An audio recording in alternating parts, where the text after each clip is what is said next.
सरोजेंद्र सनातनी में समस्त सुधी बंधुओं का स्वागत है। हम बात कर रहे हैं सनातन धर्म के संस्कारों की। यूँ तो अलग अलग ऋषियों ने अलग अलग संख्या बताई है संस्कारों की, किंतु मुख्य संस्कार जिनका हम आज भी पालन कर रहे हैं वो हैं 16 संस्कार। इन संस्कारों में सर्वप्रथम है गर्भाधान संस्कार, अर्थात जब जीवात्मा माँ के गर्भ में प्रवेश करती है उस समय जो संस्कार किया जाता है उसे गर्भाधान संस्कार कहा जाता है। गर्भाधान शब्द दो शब्दों के मिलने से बना है, गर्भ प्लस आधान। आधान का अर्थ होता है स्थापित करना या रखना। इस प्रकार गर्भाधान का शाब्दिक अर्थ है पुरुष के द्वारा स्त्री के गर्भाशय में बीज रूपी शुक्र का स्थापित करना। हमारे यहाँ स्त्री पुरुष के बीच होने वाली इस सतत प्रक्रिया को भी बहुत ही अधिक महत्व दिया गया है। मनुष्य के अतिरिक्त जितने भी प्राणी इस संसार में हैं वो सब भोग के लिए ही इस पृथ्वी पर आए हैं, किंतु मनुष्य इन सब से भिन्न है। उसके अंदर बुद्धि है और इस निरंकुश पाशविक प्रवृत्ति जो पशुओं में होती है उसी प्रकार से मनुष्यों में ना हो जाए, उस पर अंकुश लगाने के लिए हमारे ऋषियों महर्षियों ने गर्भाधान आदि धार्मिक संस्कारों का विधान बनाया ताकि स्वेच्छाचार एवं कामाचार पर नियंत्रण हो सके और सभ्य और सुसंस्कृत माता पिता एक उत्तम संतान की उत्पत्ति कर सके। वो संतान जो मानसिक, आध्यात्मिक और शारीरिक रूप से भी बहुत अधिक संपन्न हो। जैसे अंतःकरण की यानी मन की शुद्धि के लिए भगवान का प्रेम और शम दम आदि अनेक साधन होते हैं, वैसे ही शरीर तथा बाह्य कारणों की शुद्धि संस्कारों से होती है। यद्यपि गर्भाधान संस्कार का कृत्य बाह्य है, किंतु इसका पूर्ण प्रभाव संतान के मन, बुद्धि, चित्त तथा हृदय पर विलक्षण रूप से होता है। गर्भाधान संस्कार के लिए कुछ नियम हैं, जैसे कि माता पिता सदाचारी हों और जब ऋतुकाल का समय आए, अर्थात वो समय आए जिस समय स्त्री और पुरुष संतान उत्पन्न करें, उसमें बहुत सारे पर्व तिथियां ऐसी हैं जिनका निषेध किया गया है और उसके पूर्व देवताओं का पूजन करना, वैदिक मंत्रों का पाठ करना और इस भावना से सहवास करना जिससे कि हमें उत्तम संतान की प्राप्ति हो। सनातन धर्म के लिए 4 पुरुषार्थ आवश्यक बताए गए हैं: धर्म, अर्थ, काम और मोक्ष। इसी प्रकार से ऋण भी होते हैं, जिनमें एक बहुत महत्वपूर्ण ऋण है पितृ ऋण। और प्रभु के द्वारा रचित इस संसार में जीवन मरण की परंपरा बनाए रखने के लिए संतान की उत्पत्ति आवश्यक है। इसलिए प्रत्येक व्यक्ति का कर्तव्य है कि वो समाज को एक उत्तम संतान दे जो कि आगे चल करके इस परंपरा को बनाए रखे। जब इस भाव से संतान की उत्पत्ति के लिए प्रयास किया जाता है तो पुरुष के जो बीज संबंधी दोष हैं अथवा पाप हैं वो नष्ट हो जाते हैं और क्षेत्र अर्थात स्त्री के गर्भाशय की भी शुद्धि हो जाती है। याज्ञवल्क स्मृति में कहा गया है, एव मेनः शमम याति बीज गर्भ समुद्भवम। इस संस्कार के द्वारा होने वाली संतान भी स्वाभाविक रूप से संस्कार संपन्न और सुसंस्कृत होती है। स्मृति संग्रह में भी इन्हीं बातों को गर्भाधान संस्कार का फल बताया गया है। पितृ ऋण से मुक्ति की इच्छा गर्भाधान संस्कार का पवित्र और आध्यात्मिक उद्देश्य है। गर्भाधान संस्कार का अनुष्ठान उस समय होता है जब पति और पत्नी दोनों संतान उत्पत्ति के योग्य और स्वस्थ होते हैं, जब वे एक दूसरे के हृदय को जानते हैं और जब उनमें संतान उत्पन्न करने की प्रबल इच्छा होती है। उस समय देव पूजन और मंत्रों के द्वारा उपयुक्त वातावरण उपस्थित होता है। ऐसे में वह स्त्री प्रसंग ऐन्द्रिय सुख नहीं अपितु एक सूक्ष्म यज्ञ का स्वरूप धारण करके पैतृक ऋण की मुक्ति का साधन बनता है। प्रज्ञा पितृभ्यः तैत्तिरीय संहिता। गर्भाधान संस्कार विषयानंद नहीं, वैश्विक सुख भी नहीं होता है। ये केवल उत्तम संतान प्राप्ति का एक यज्ञ कर्म है। इस संस्कार के लिए अच्छे विचार, पावन एवं निश्चल मानसिकता और तप से भरा हुआ चिंतन और संयम शक्ति अपरिहार्य तत्व है। गर्भाधान संस्कार विवाह संस्कार की पूर्णता को व्यक्त करता है। गर्भाधान संस्कार होने पर मातृ गर्भ में आत्म रूपी जीव की प्रतिष्ठा हो जाने पर ही आगे के संस्कार संभव हैं, क्योंकि गर्भ में जीव के आने पर ही आगे के पुंसवन, सीमंतोन्नयन तथा प्रसव के बाद होने वाले जातकर्म आदि संस्कार होते हैं। इस दृष्टि से गर्भाधान संस्कार का सर्वोपरि महत्व है। जब ये गर्भाधान संस्कार हो जाता है और भली प्रकार से संपन्न होता है, तब पंच तत्वों की, पंचकोशों की तथा माता से उत्पन्न होने वाले त्वचा, मांस, शोणित अर्थात रक्त एवं पित्त से उत्पन्न होने वाले अस्थि, स्नायु, मज्जा, इन धातुओं की शुद्धि हो जाती है। बृहदारण्यकोपनिषद में इस गर्भाधान संस्कार के संबंध में विस्तार से बताया गया है और इसे संतान उत्पत्ति का विज्ञान अथवा पुत्र मंथन कर्म कहा गया है। और बताया गया है कि चराचर सभी भूतों का रस पृथ्वी है, पृथ्वी का रस जल है, जल का रस औषधियाँ हैं, औषधियों का रस पुष्प है, पुष्पों का रस फल और फलों का रस आधार पुरुष है और पुरुष का रस शुक्र है। इस रस अथवा वीर की स्थापना के लिए प्रजापति ने स्त्री की सृष्टि की और दोनों के पवित्र सहवास से उत्तम संतान की प्राप्ति होती है। यह भी यहाँ पर बताया गया है कि जो पुरुष चाहे कि मेरा पुत्र शुक्ल वर्ण का हो, वेदों का अध्ययन करे, पूरी आयु अर्थात 100 वर्ष तक जीवित रहे, तो दोनों पति पत्नी को चाहिए कि खीर बनाकर उसमें घृत डालकर अर्थात घी डालकर सेवन करें। इससे वे वैसे ही पुत्र को जन्म देने में समर्थ होते हैं। यहाँ पर पुत्र का अर्थ संतान से है। विदुषी कन्या की प्राप्ति के लिए भी ऐसा ही प्रयोग बताया गया है। गर्भाधान क्रिया के जो संबंधित मंत्र हैं उनका अर्थ इस प्रकार है। प्रिय सर्वव्यापी भगवान विष्णु तेरी जननेन्द्रिय को पुत्र की उत्पत्ति में समर्थ बनाए।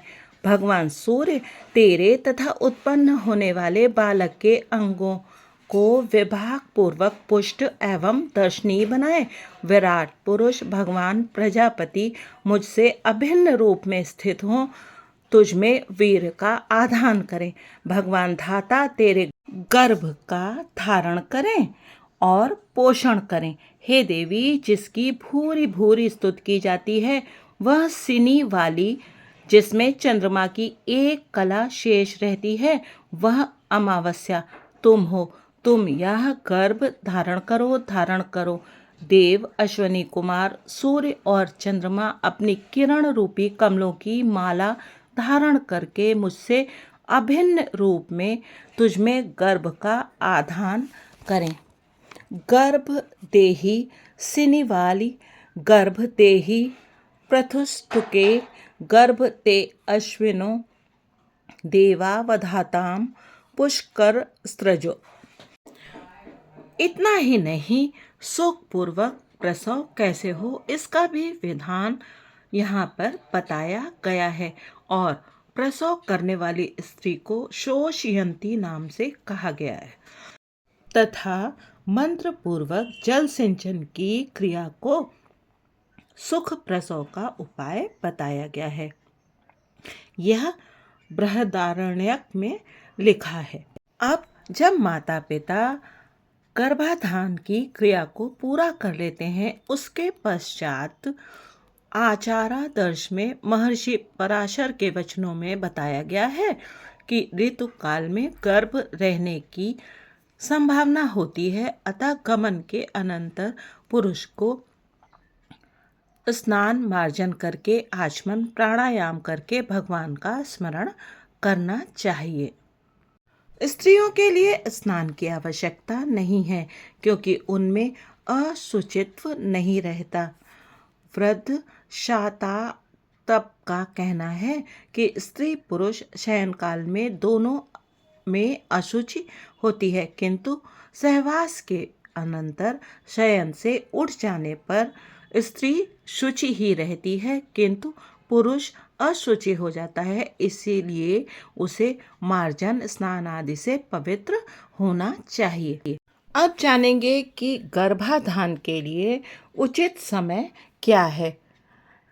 बताया गया है, नक्षत्र, तिथि तथा लग्न के गंडांत, निधन तारा, जन्म तारा, मूल, भरणी, अश्विनी, रेवती, ग्रहण का दिन, व्यतिपात, वैधृति, माता पिता का श्राद्ध का दिन के समय, परिध योग के आदि का आधा भाग, उत्पात से दूषित नक्षत्र, जन्म राशि या जन्म नक्षत्र से 8वां लगन, पाप युक्त नक्षत्र या लग्न, भद्रा, षष्ठी, चतुर्दशी, अष्टमी, अमावस्या, पूर्णिमा, संक्रांति, संध्या के दोनों समय, मंगलवार, रविवार और शनिवार, रजो दर्शन से आरंभ करके 4 दिन, ये सब पत्नी गमन में वर्जित हैं। शेष तिथियां सोमवार, बृहस्पति, शुक्र, बुधवार, तीनों उत्तरा, मृगशिरा, हस्त, अनुराधा, रोहिणी, स्वाति, श्रवण, घनिष्ठा और शत तारका, ये गर्भाधान के लिए शुभ होते हैं। यहाँ मैं ये बताना चाहूँगी कि आज के इस युग में ये सब करना संभव नहीं है। इसके लिए बहुत अधिक कंसंट्रेशन और देखने की आवश्यकता है, जो आजकल के बच्चों के लिए बहुत मुश्किल है। इसलिए उन्हें चाहिए कि वो यदि उत्तम संतान की प्राप्ति करना चाहते हैं तो वो ईश्वर से प्रार्थना करें, और ये प्रार्थना इस प्रकार होनी चाहिए। पहले तो गर्भाधान के समय जो भावना है वो ऐसी होनी चाहिए कि स्त्री और पुरुष की भावना, चेष्टा, आहार और आचार जैसे होंगे वैसा ही संतान के अंदर भी होगा। यानी संतान में भी उस समय जैसी भावना माता पिता के अंदर है वैसी ही भावना और आचार आहार होगा। इसलिए ईश्वर को याद करके और उनसे विनती करके कि हमें उत्तम संतान की प्राप्ति हो, इस कार्य को करना चाहिए।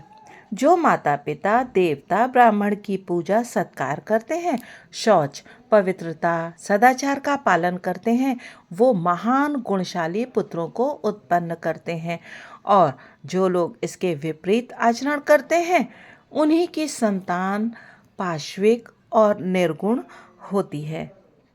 जिस भाव से स्त्री पुरुष का मिलन होता है उसी भाव से युक्त संतान होती है। इसीलिए गर्भाधान के समय मन में सुयोग्य, उत्तम चरित्र से संपन्न, गुणवान तथा धर्मात्मा संतान की कामना करनी चाहिए और ऐसा ही भाव रखना चाहिए। बहुत सारे गुणी और आज के जो साधु संत हैं वो ऐसा बताते हैं कि ईश्वर के लोक में बहुत से धर्मात्मा ऋषि मुनि ऐसे हैं जो पृथ्वी पर आकर के अच्छे कार्य करना चाहते हैं, लेकिन उन्हें अपने योग्य माता पिता ही प्राप्त नहीं हो रहे हैं।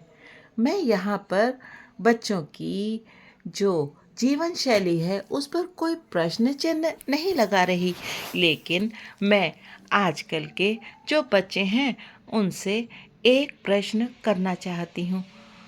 आप जरा ध्यान दे कर के सोचिए कि यदि माता और पिता स्वयं ही धूम्रपान करेंगे, मदिरा पान करेंगे और बहुत सारे ऐसे काम करेंगे जो कि उनके योग्य नहीं हैं, तो उनकी संतान किस प्रकार की होगी।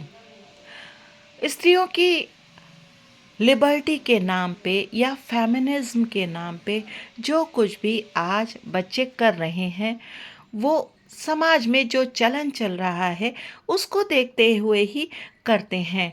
हो सकता है जब वो मैच्योरिटी को आए, प्राप्त हों, उस एज में आए तो उन्हें इस सब पर गिल्टी फील हो, ग्लानि हो कि हमने ये सब गलत किया।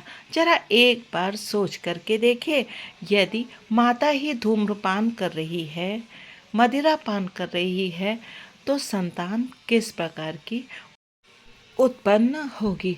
बहुत सारे बच्चों को मैंने ऐसा भी कहते सुना कि हमें बच्चों की ज़रूरत नहीं है, हम तो कोई डॉगी ले लेंगे या हम कोई कैट ले लेंगे या हम पौधे लगा लेंगे। अभी तो जब आप जवान होते हैं, जब आपकी आयु कम होती है, तो ये सब बातें बहुत फैसिनेटिंग लगती हैं और ऐसा लगता है कि हम ये सब करके समाज में कुछ अलग कर रहे हैं।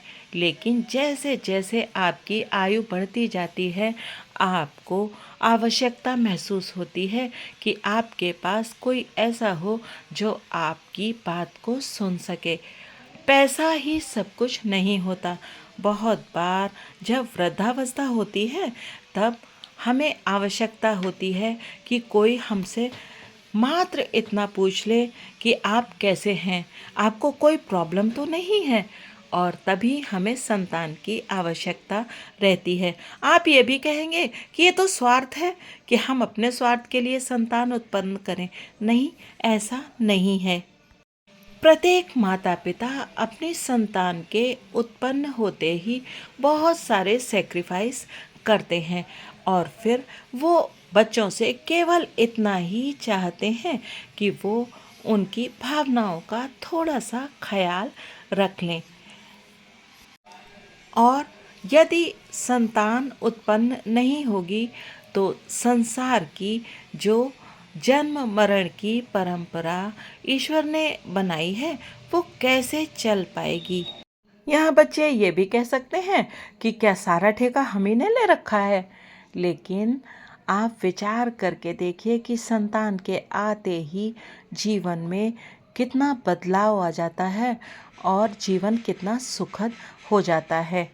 यदि आपके माता पिता ने भी ऐसा ही सोचा होता तो वो भी कोई डॉगी या कोई कैट पाल लिए होते और फिर आप कैसे इस संसार में आते। चलिए आगे हम जानेंगे कि गर्भवती स्त्री को किस प्रकार की आहार का, विहार का पालन करना चाहिए। तब तक आप बने रहिएगा सरोजेंद्र सनातनी के साथ। और यदि ये वीडियो अच्छा लगे तो कृपया लाइक अवश्य कीजिएगा।